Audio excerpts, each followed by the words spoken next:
To witness the marriage of Timothy John Powell and Linda Jean Bailey, and to seek God's blessing upon them throughout their marriage. Linda Bailey, I give you this ring. I give you this ring as a sign of our marriage. as a sign of our marriage, and all that I have I share with you. Within the love of God, Within the love of God, Father, Son and Holy Spirit. Father, Son and Holy Spirit. Timothy Powell, I give you this ring as a sign of our marriage and as the pledge of our mutual love. With my body I honour you. All that I am I give to you, and all that I have I share with you. Within the love of God, Father, Son and Holy Spirit. For as much as Timothy Powell and Linda Bailey have made their wedding vows before God and in the presence of this congregation, and have pledged faithfulness to each other by the giving and receiving of a ring and by joining hands, it gives me enormous pleasure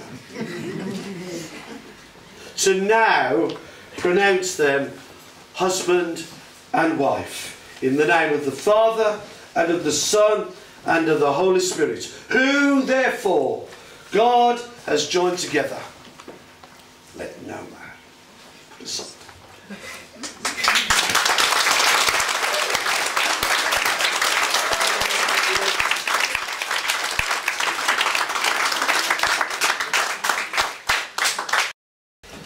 You are my hiding place.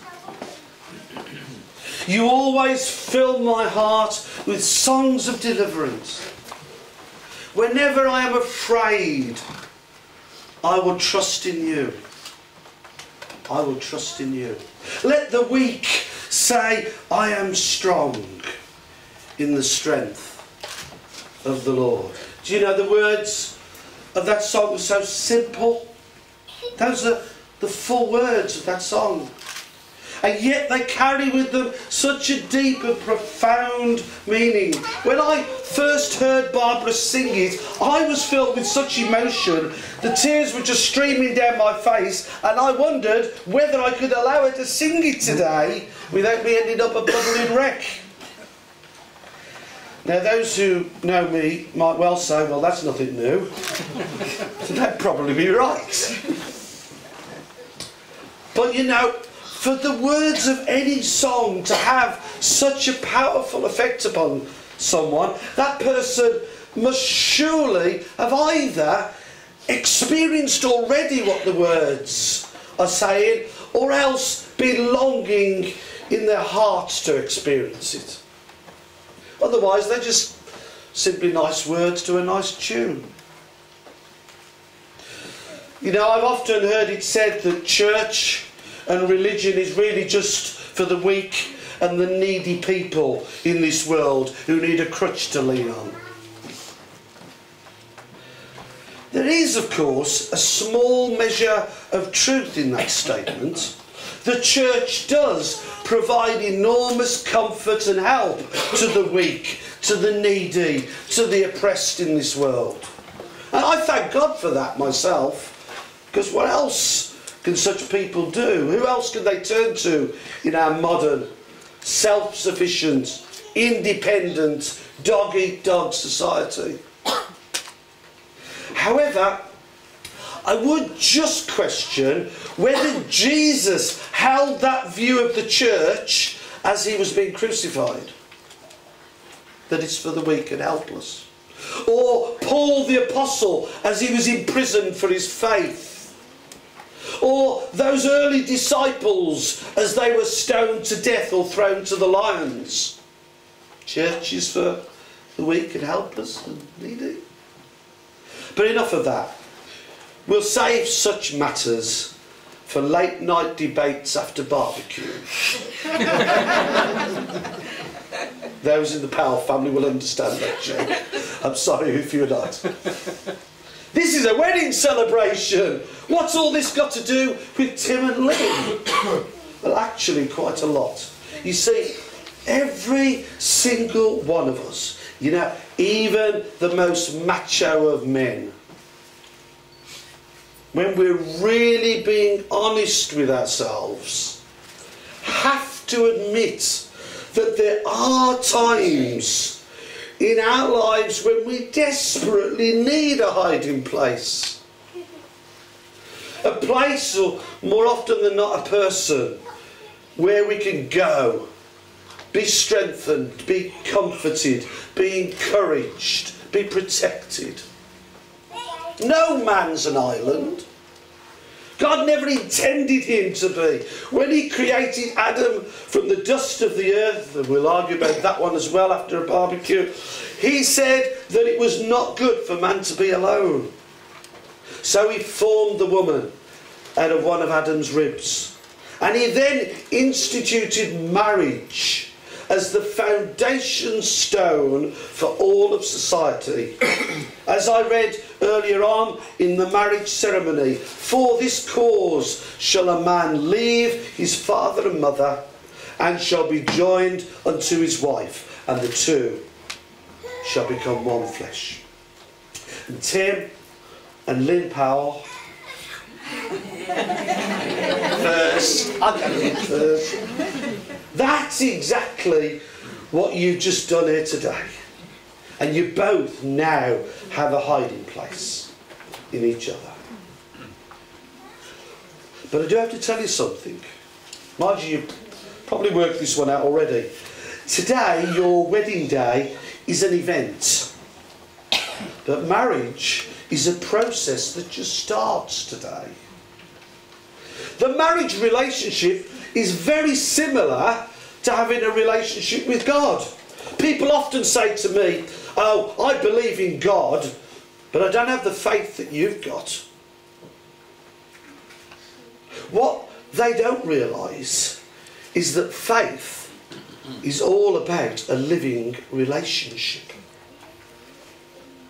Tim, let me ask you a question. You don't have to answer it. It's called a rhetorical question. Before you met Lynn, did you believe she existed? Well, that's a strange question.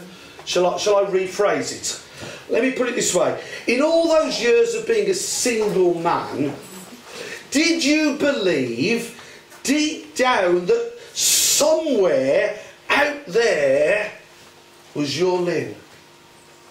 Even though you didn't know her or even her name. And then one day someone introduced you to her. Maybe at first you wondered to yourself, is this her? Is this the real thing? Is this the one that they told me I would meet someday? As time went on a bit, can I believe in her? Can I trust her? Is she real or just my pipe dream? Does she really love me? Are her words true or false?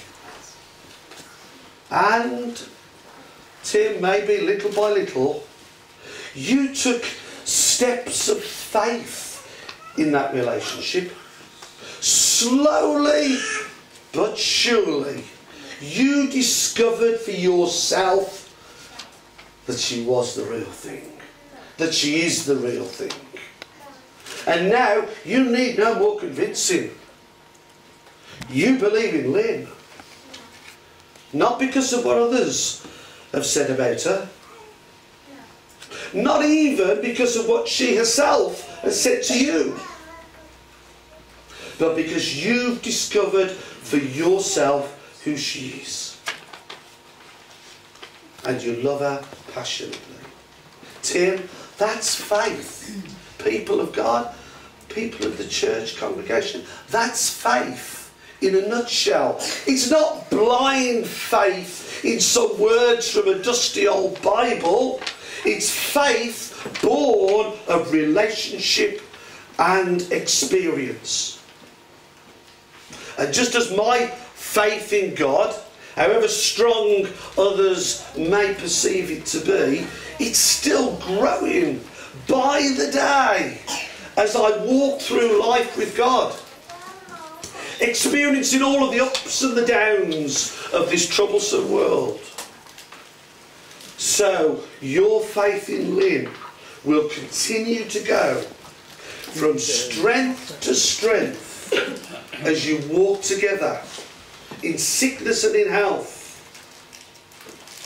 whether rich or poor. So many people think life cannot be any good unless you've got lots of money. It's a load of rubbish. In good times and bad. And that love that you feel for her today will deepen and mature. And my sincere hope and prayer for you both is that you will together discover the real meaning of that little four-letter word, love. What is love? God is love. And God and love are nowhere better defined than when Paul the Apostle, inspired by the Holy Spirit, wrote these words.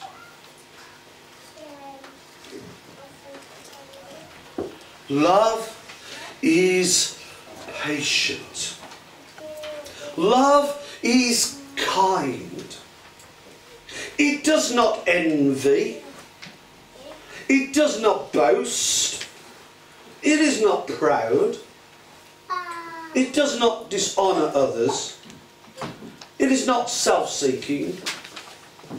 It is not easily angered. It keeps no record of wrongs. I'll repeat that one. It keeps no record of wrongs. I'm not saying anything. You did that last week. I thought you'd forgive him. Well, yeah, but you did the week before and all. It keeps no record of wrongs. Love does not delight in evil, but rejoices with the truth. And he concludes by saying this, and this is God in a nutshell and love for your marriage together. And I conclude with these words. Love always protects, always trusts, always hopes, always perseveres. Love never fails. And now these three remain: faith, hope and love. But the greatest of these is love. May God bless you and you on this wonderful day. Amen.